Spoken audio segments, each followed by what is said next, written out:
সবাইকে, আমি মধুমিতা। আমি তোমাদের সাথে সব রকমই ভিডিও শেয়ার করি। ভাবলাম এইটা কেন বাদ যায়। তো একটা নতুন অভিজ্ঞতা হলো, একটা জিনিস করেছি, দেখে বুঝতেই পারছো তোমরা। একটা মাটির থালাকে আমি পেন্ট করেছি, তাই ভাবলাম তোমাদের সাথে সেটা শেয়ার করি কিভাবে করেছি স্টেপ বাই স্টেপ। হ্যাঁ, এটা একদম আমার ফার্স্ট টাইম করা, জানি অনেক ভুল ত্রুটি আছে, প্লিজ ক্ষমা করে দিও, আগের থেকেই বলছি। হ্যাঁ, নেক্সট টাইম যখন করব সেটাকে আমি আরও নিখুঁতভাবে করার চেষ্টা করব। তা আমি প্রথমে মাটির থালাটাকে না একটু সিরিজ কাগজ দিয়ে ঘষে নিয়ে প্রাইমার দিয়ে একটু শুকিয়ে নিয়েছি, বেশিক্ষণ টাইম লাগেনি শোকাতে। তারপর আমি ডাইরেক্ট কালার চাপিয়ে দিয়েছি, তোমরা যে কোনো কালার ইউজ করতে পারো।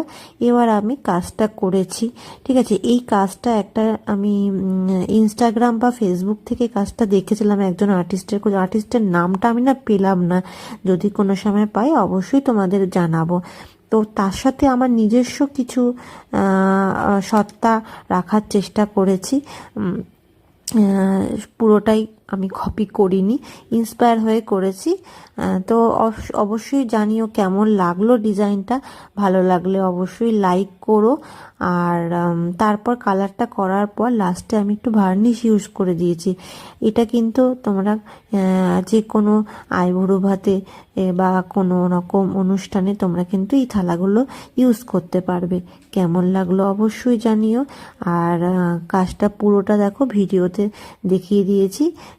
আরও নতুনত্ব এরকম কাজ আনার চেষ্টা করব এবং সেগুলোকে তোমাদের সাথে শেয়ার করব। চলো, আজকে এইটুকুই থাকলো, পুরো কাজটা তোমরা দেখে নাও এবার।